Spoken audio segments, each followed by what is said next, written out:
Ladies and gentlemen, we are back in the Wrestling is Bullshit podcast after a long day of wrestling. Let me tell you, I wanted to get this video up the day of All Out and WrestlePalooza, Saturday, September 20th. But let me tell you, I needed a reset. I needed 8 hours of sleep after that long day of wrestling, a beautiful day of wrestling, if I do say so myself. Looking back on it, one day later, I'm sitting here thinking, that was amazing. That was great. But if you would have asked me how I felt yesterday, I would have said burnt out. My head freaking hurts. It was a lot of wrestling, right? You got AEW starting with a damn near 5 hour show, 10 matches on the card. Fantastic. And then we had WWE WrestlePalooza, which did start off on a bit of a note of mediocrity with Brock Lesnar squashing John Cena, right? What did you guys expect? The 5-star classic? No, they did what they were going to do. I knew that's what that match was going to look like, but I will say every other match on that card was utterly fantastic and nothing short of it. At least in WWE's metrics, the WWE and AEW metrics of greatness definitely differ in great ways, whereas AEW is willing to leave it all out there on the ring, to get you to pay for that pay-per-view. WWE is willing to be a little more conservative, if you wouldn't mind me saying, with their talent. Nonetheless, guys, let's look at what this week had for us, okay? So let's look at All Out, right? And then we'll look at the one big takeaway from WrestlePalooza. All Out had a lot going on, all right? We had Mark Briscoe defeating MJF in a tables and tax match, and what was a brutal, crazy match. Definitely one of the craziest matches I've seen MJF have in his career, as he does play it very safe during his matches. We actually saw MJF the night before wrestle in the 92nd anniversary show of CMLL, right? He was, keyword was, holding the CMLL World Light Heavyweight Championship, and he had a match against Mystico for said championship in a a mask versus championship match. MJF loses the title, the CMLL World Light Heavyweight Championship, to Mystico. And we have this big, beautiful moment where the fans of CMLL, the Mexican fans, embrace Mystico and rejoice at the loss of MJF. So MJF takes back-to-back losses, right? Friday night loses to Mystico at the 92nd anniversary show of CMLL, and then the very next day he loses to Mark Briscoe in a tables and tax match. Looks like they're trying to give Mark Briscoe a huge rub here. Very interesting. I think Mark Briscoe does have what it takes to be one of the generals of the AEW locker room. So to see him get a huge win against MJF here is fantastic, and I'll be eager to see what the future has in store, not only for Mark Briscoe but also for MJF, because we know he's going to bounce back, right? We know he's going to bounce back. We know he doesn't lose very often. Loses two big matches back to back nights this week, but we know he's going to bounce back, and we know that the future has something in store for him at AEW, maybe elsewhere as well. I'm not going to speculate too much on that. We're going to move. We're going to move along. We're going to go to Darby Allin versus Jon Moxley in the coffin match. As Jon Moxley defeats Darby Allin in that coffin match, I think a lot of us expected Darby Allin to win this match, but I think having Jon Moxley win here with the help of Death Riders, now that Pac is back, the Death Riders are at full health. So, and stronger than ever with the recent addition of Daniel Garcia. They've been teasing adding Chris Statlander. They have Gabe Kidd come in whenever he wants to work AEW. He's with the Death Riders. So it looks like the Death Riders are here to stay. Jon Moxley has lost that AEW World Championship, but the Death Riders are here to stay, right? And we see Jon Moxley get the win here. And I'm not worried about it one bit, okay? We even, later in the night backstage, we even see Darby Allin jump out of the coffin and light Jon Moxley on fire very briefly.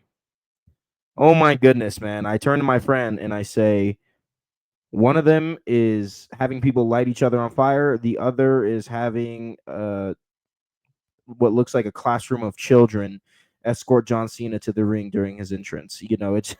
It's hilarious. It's funny. It's and we enjoy all of it. Like there's no reason not to enjoy both things. They're two way different things, right? Somebody getting lit on fire, and then of course John Cena getting escorted by a classroom, a full classroom, an LAUSD classroom, if you will, with like 40 kids in one class. to escorting John Cena to the ring. You got to laugh at it. Wrestling, it's just really a reflection of what wrestling can be. Wrestling is a medium that can translate into so many different things and be done in so many different ways. And we saw that all in the span of 2 shows in one day yesterday, right?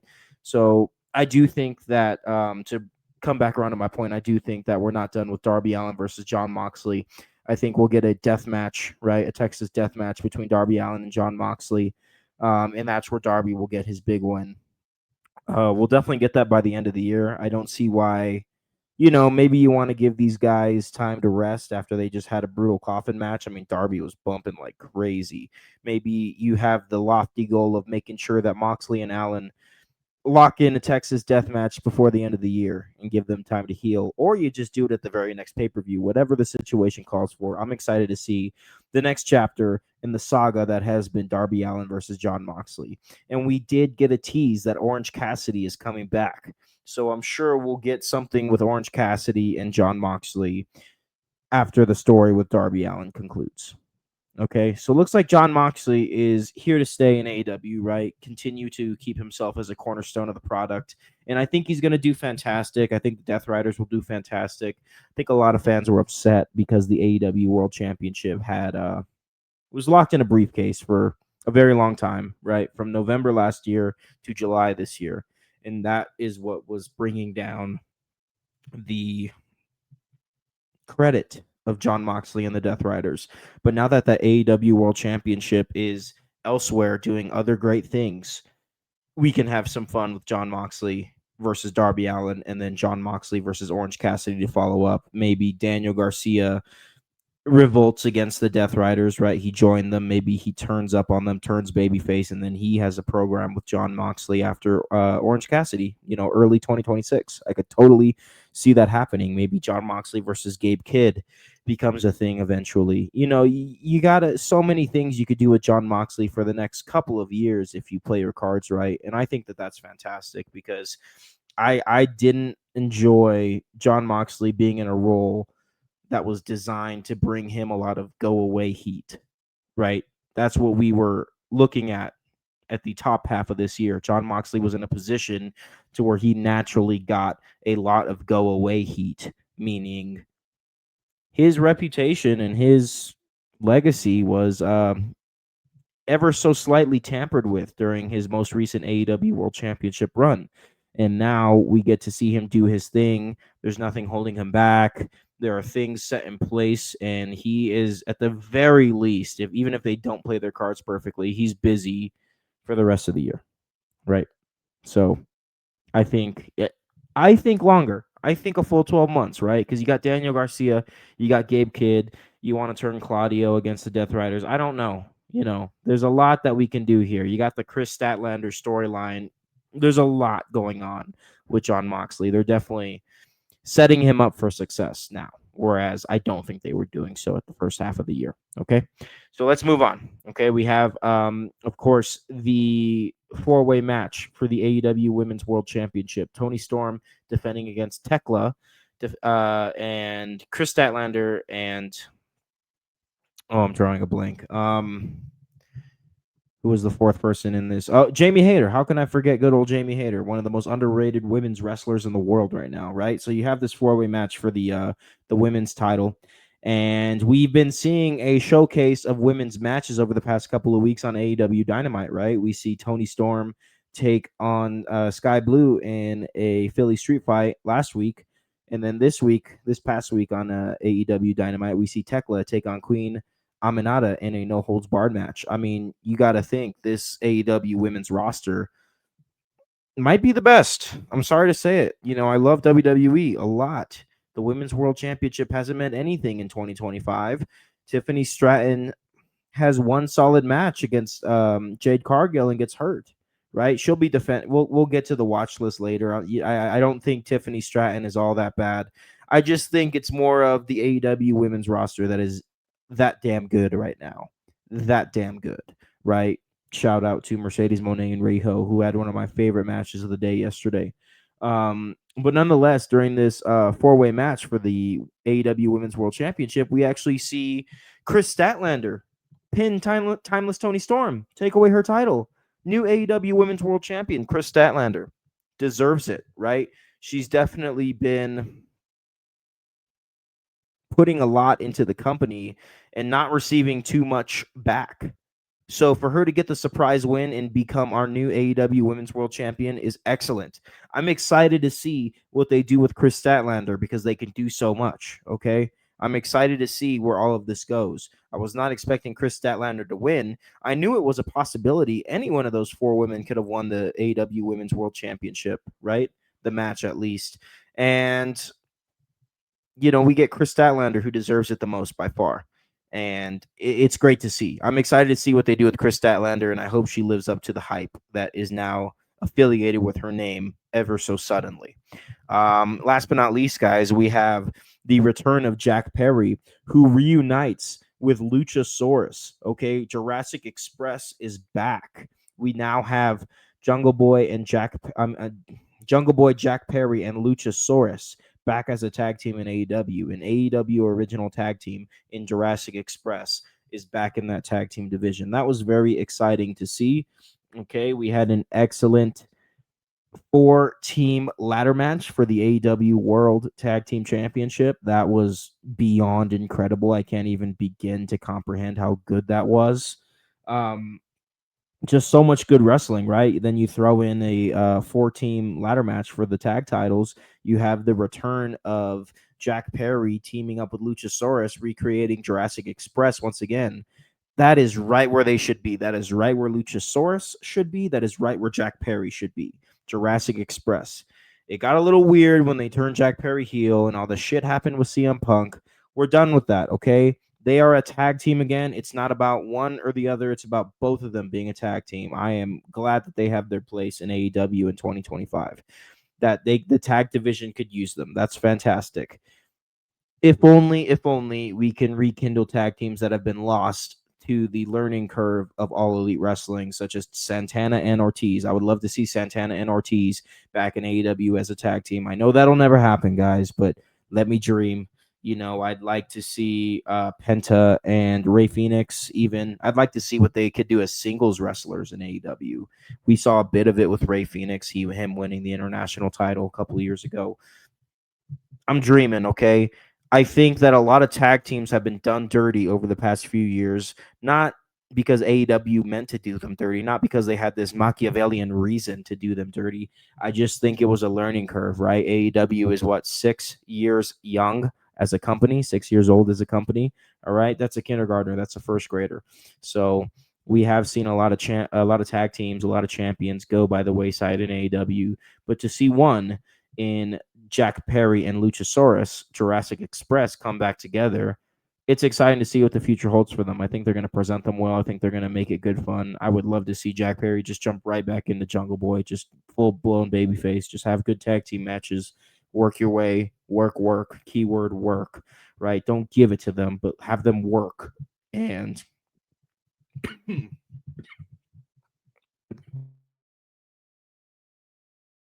excuse me. Yeah, work.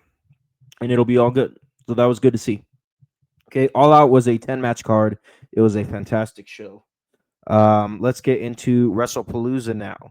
Only 5 matches opposed to 10. WWE does a much different presentation of wrestling, and you know what? It doesn't matter which one you prefer. They're both excellent. Okay, having 5 well-paced matches over the course of 2.5 to 3 hours, like WWE does with their premium live events, is good.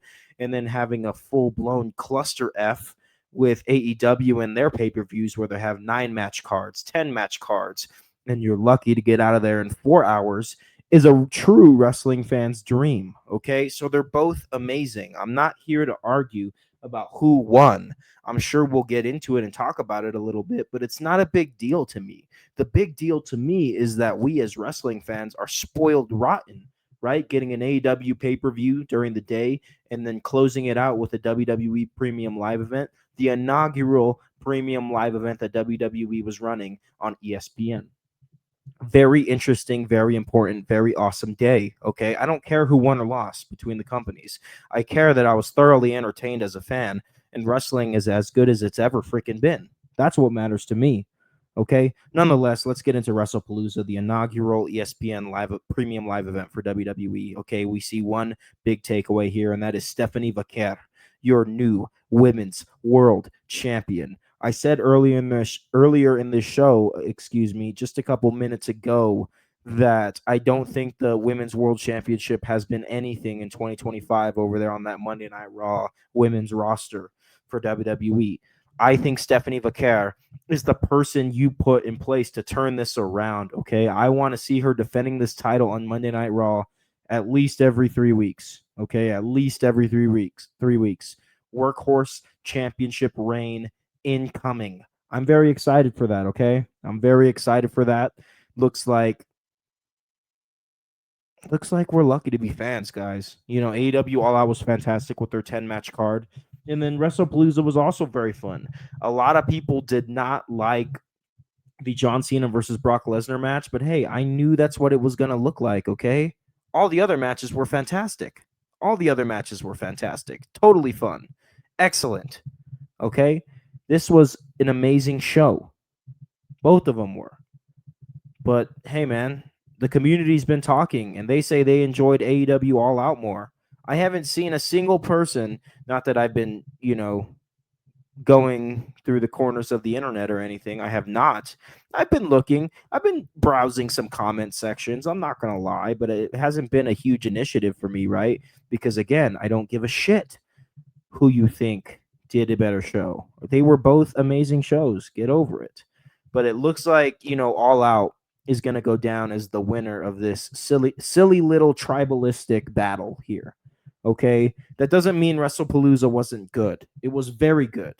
But how can you argue when you get, almost 5 hours of a pay-per-view, 10 amazing matches? Was there some duds? Yeah, I think Eddie Kingston and Big Bill. That singles match between Eddie Kingston and Big Bill was very mid. But everything else was freaking incredible, okay? Freaking incredible. So, and then on WWE side, you have one, mid match as well, being John Cena versus Brock Lesnar. Whatever. They're old. Get over it.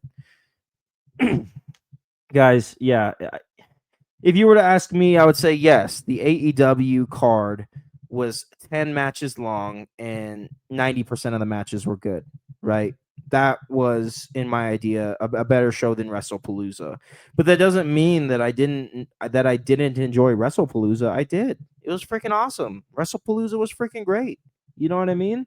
That Seth Rollins and Becky Lynch versus CM Punk and AJ Lee tag team match was great. It was awesome. I loved the freaking spots we were getting in there. Goodness gracious. That was like one of the best matches I've seen in a very long time. So many matches. Hangman versus Fletcher. That was a crazy match. Almost went 40 minutes. Instant classic. Probably going to get 5 stars. So much good stuff, okay? At this point, like, after 2 good shows like that, back to back in one day, if you're sitting here being tribalistic, you're missing the point. They were both very interesting. They were both very fun shows, okay? Yes, let's move on. We have a fat watch list ahead of us, guys. I'm going to give you all the watch list, and we're going to get the hell out of here. But we have a fat watch list, okay? You thought we were done? You thought we were going to get a break from wrestling this week? No, there is a shit ton of stuff that let's just get into it, man. I'm looking at the watch list here in front of me, and I'm saying, oh my goodness, what a week this is going to be. Okay, let's start with NXT on Tuesday, right? We have a championship unification after WWE and AEW host pay-per-views and premium live events in the same day for the first time ever. This upcoming Tuesday, around about 72 hours later, we have give or take, we have a championship unification match between Trick Williams and Oba Femi, right? The TNA World Championship and the NXT Championship. Winner takes all. Trick Williams versus Oba Femi, which is one of NXT's greatest matches in the past couple of years, and they are unifying 2 very historic and prestigious championships in the world of wrestling. Okay, so it's either going to be Trick Williams holding the TNA World and NXT Championship, or it's going to be Oba Femi holding the TNA World and NXT Championship after Tuesday. Crazy. Okay, and then we have a TNA Premium Live event this Friday. All right, you can watch TNA Premium Live events with a monthly subscription to TNA Plus. Going to be probably going on head-to-head with SmackDown, going on at the same time as SmackDown. Don't quote me. Double check the start times. Nonetheless, let's get into this card. Let's get into these matches from TNA Victory Road. We have Steve Macklin defending the TNA International Championship against Frankie Kazarian, which is a match that has been built to for a very long time now. Not like more than 3 months, but this is a highly anticipated match is what I'm getting at. Steve Macklin, Frankie Kazarian, TNA International Championship. One of my favorite title reigns going on right now personally is Steve Macklin with the TNA International title. And then we have Leon Slater defending the X Division Championship against Myron Reed. Finally, they're giving Myron Reed a nice singles match. I think the world of Myron Reed. I think he's a fantastic pro wrestler, and I just want to see him be successful. So it's good to see him getting in the ring with Leon Slater for the X Division Championship. This has X Division greatness written all over it for both Leon Slater and Myron Reed. Going to be a fantastic match, right? Alongside Frankie Kazarian versus Steve Macklin. Those are two humongous must-watch matches, in my opinion, okay? Watch those matches, absolutely. And then we have the Elegance brand defending the Knockouts World Tag Team Championship against the Inspiration. Again, another fantastic matchup. And last but not least, we have Ash by Elegance defending the Knockouts World Championship against Masha Slamovich. Good card, okay? TNA Victory Road looks like a really good card. I'm most excited to see the X Division title match and the TNA International title match. But these other championship matches are looking like they're also going to be fantastic. And then going on at the same time, guys, right? We have SmackDown. We have Tiffany Stratton defending the WWE Women's Championship in a triple threat match against Jade Cargill and Nia Jax. That's going to be a fun match. That's for damn sure, okay? I know I gave Tiffany Stratton some shit, and I know you guys like her. And I like her too as a professional wrestler. She's great. But honestly, man, I think this women's title reign is getting a little lackluster. I think she's got to put her working boots on. And that's just the philosophy that I have with wrestling is like, when in doubt, at any capacity, when you're not the best, put your freaking working boots on. Don't sit there and be complacent. And I feel this energy of complacency in WWE right now, minus the people that are actually willing to put their working boots on, like Becky Lynch, okay? Seth Rollins, all right? Put your working boots on. And I understand that WWE wants to preserve their talent, right? They're in this new era, and it looks a lot different than what we're used to. And AEW is really holding down that primitive style of wrestling. Leave it all in the ring. Worry about it tomorrow. It's good that we have both. It's good that we have both, but I really think the young Tiffany Stratton, the young WWE Women's Champion, has to put her working boots on. Okay, have a good ass match. I've seen her wrestle in NXT. She's freaking fantastic, and I know they're trying to keep her safe, but you got to remind people that it's Tiffy time, and I hope they do that on SmackDown. Last but not least, guys, we have a NXT Premium Live event. No Mercy, WWE No Mercy. This NXT Premium Live event, we'll see JC Jane defend the NXT Women's Championship against Lola Vice. Okay, maybe this is a crowning moment for Lola Vice that we've all been waiting for.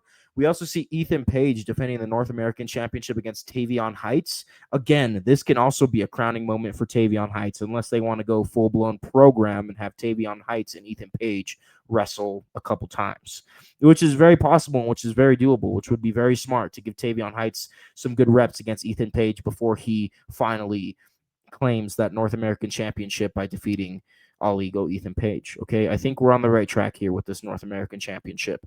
Okay, and last but not least, we have Obafemi defending the NXT Championship against Ricky Saints. Well, in theory, right? We know Obafemi on Tuesday has a match with Trick Williams to unify the TNA World Championship and NXT Championship. So I'll say the winner of that match will be awaiting Ricky Saints in the main event of the WWE No Mercy Premium Live event. All right, guys, that's the watch list. We have a lot of NXT and TNA stuff, and then we also have the triple threat for the Women's World Championship. I'm sorry, the WWE Women's Championship on SmackDown. Okay, a lot of good stuff happening. Oh my goodness, this wrestling world is on fire in a good way. In a good way. All right, enjoy it. Screw the tribalism. Don't let things get to you. Enjoy wrestling. Be a fan, because right now it is time to be a fan. Okay, and try not to get burnt out with all this stuff. Okay, it's a lot of good wrestling happening right now. I get it. Find yourself a system that works for you. Okay, watch what you like. Just because you enjoy WWE more than AEW or AEW more than WWE doesn't mean shit. All right, enjoy wrestling because it's all really good right now. All right, guys, I'm gonna get the hell out of here. Have a good day.